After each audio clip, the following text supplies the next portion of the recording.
အားလုံးပဲမင်္ဂလာပါရှင်ချိုကုကင်း channel မှာပြန်လည်ကြိုဆိုပါရရှင်ကျွန်မဒီနေ့တော့မယန်းသီးငပိချက်ကလေးချက်စားပါမယ်နော်တငယ်ချင်းတို့အားလုံးပဲ like ပါကြည့်ရှုအားပေးကြပါဦးနော်ဟုတ်ကဲ့အရင်ဦးဆုံးမယန်းသီးငပိချက်ချက်ဖို့အတွက်ပေါ့နော်ကျမတို့မယန်းသီးကိုစင်အောင်ဆေးပါမယ်ရှင်ပြီးသွားရင်တော့မယန်းသီးလေးတွေကိုကျမတို့ချမ်းပြီးတော့အထဲထဲကဒီခရမ်းရောင်အစီလေးထုတ်ပါမယ်နော်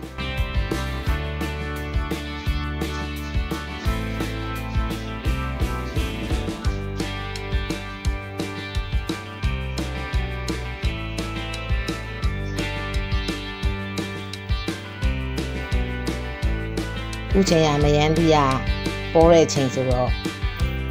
ချက်စားတာကောင်းပါလေနော်ပြီးသွားရင်တော့ကျမတို့အဲ့မယန်းသီးလေးတွေကိုပပလေးတွေသီးပါမယ်ရှင်မသီးကျင်တော့ဒီကြိတ်ဆက်ထဲမှာထည့်ကြိတ်လိုက်ပေါ့နော်ပြီးရင်ပစွန်ကြောက်ကလေးတွေကိုလည်းကျမတို့ကရေစိမ်ပြီးတော့ကျမကြိတ်ထားပါလေရှင်နောက်ငရုတ်သီးစိမ်းပေါ့နော်ငရုတ်သီးစိမ်းကိုလည်းကျမတို့ဒီအနီပေါ့အနီကိုသုံးပြုထားပါတယ်သူကဆက်တဲ့အတွက်ပေါ့နော်အဲ့ဒါလေးကိုလည်းကျမကြိတ်ထားပါလေရှင်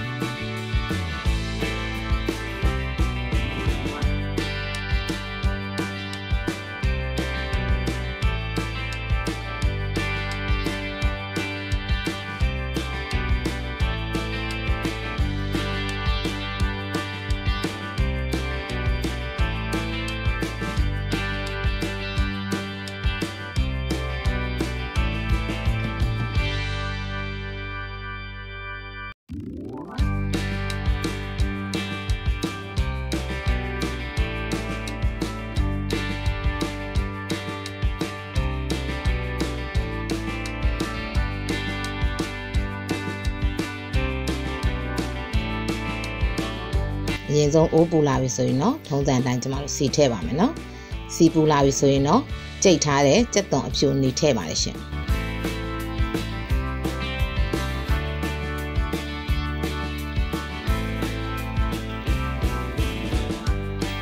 ဒီတေချာလေးပေါ့နော်ကျမတို့မှွေပါမယ်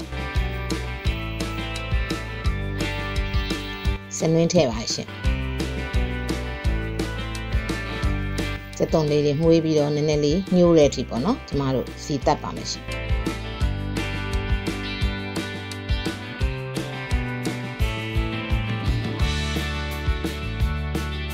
စက်သွန်လေးတွေနွမ်းပြီဆိုရင်တော့ကျမငပိစိမ်းစားထည့်ပါတယ်နော်ညငပိလို့လည်းခေါ်ပါတယ်ငပိစိမ်းစားလေးထည့်ပါရှင်ငပိစိမ်းစားကိုစီတက်တဲ့ထဲမှာတစ်ခါတည်းကျမထည့်ပါရှင်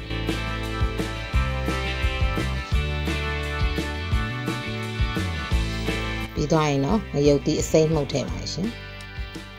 ပြီးရင်တော့အနှံ့လေးမွေးတဲ့အထိပေါ့နော်ကျမတို့ကြာကြာလေး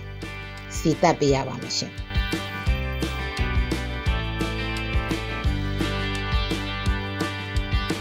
ပြီးရင်တော့စောစောက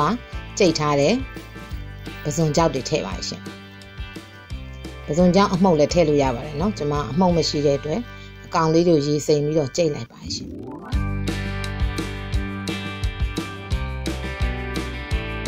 ပြီးသွားရင်တော့စောစောကလှီးထားတဲ့မယန်းသီးတွေထည့်ပါရှင်ပြီးရင်တော့စောစောကစီတက်ထားတာနဲ့ဒီချာလေးပေါ့နော်ကြာကြာလေးမှုေးပေးပါမယ်ရှင်နှံ့သွားအောင်ပေါ့နော်ငရုတ်သီးထည့်ပါရှင်ငရုတ်သီးအနီလေးတွေသုံးထားပါလေနော်အဲငရုတ်သီးစိမ်းထဲမှာအနီရောင်ကပို့ပြီးတော့ဆက်ပါတယ်ရှင်ကျမဆက်ဆက်လေးစားခြင်းတဲ့အတွက်ကြိတ်လိုက်ပါတယ်နော်ဒီအဲ့ဒါအားလုံးသမအောင်ဒီချာလေးကြကြလေးမှုေးပေးပါမယ်ရှင်ချိုမှုတ်ထည့်ပါရှင်အရသာအတွက်ငပြားကြီးထည့်ပါရှင်စားမထည့်ပါနဲ့နော်ဘာလို့ဆိုမယန်းသီးရချင်းတဲ့အတွက်စားထည့်လို့ရှိရင်ပို့ပြီးတော့အချင်းတက်ဆိုရင်စားမကောင်းပါဘူးနော်ငပြားကြီးလေးပဲထည့်ရပါရှင်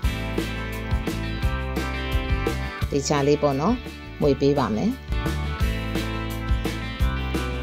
ပြီးသွားရင်တော့စောစောကကျမငရုတ်သီးကြိတ်ထားတဲ့ကျင်းထားတဲ့ရေလေးတွေထည့်ပါတယ်ရေလေးလည်းနည်းနည်းထပ်ထည့်ပါတယ်နော်မယန်းသီးလေးတွေနိုးအောင်ပေါ့နော်ရေထည့်ပြီးတော့ကျမတို့တဲရပါတယ်ရှင်တဲနေနဲ့မှာမှုေးပေးပါမယ်နော်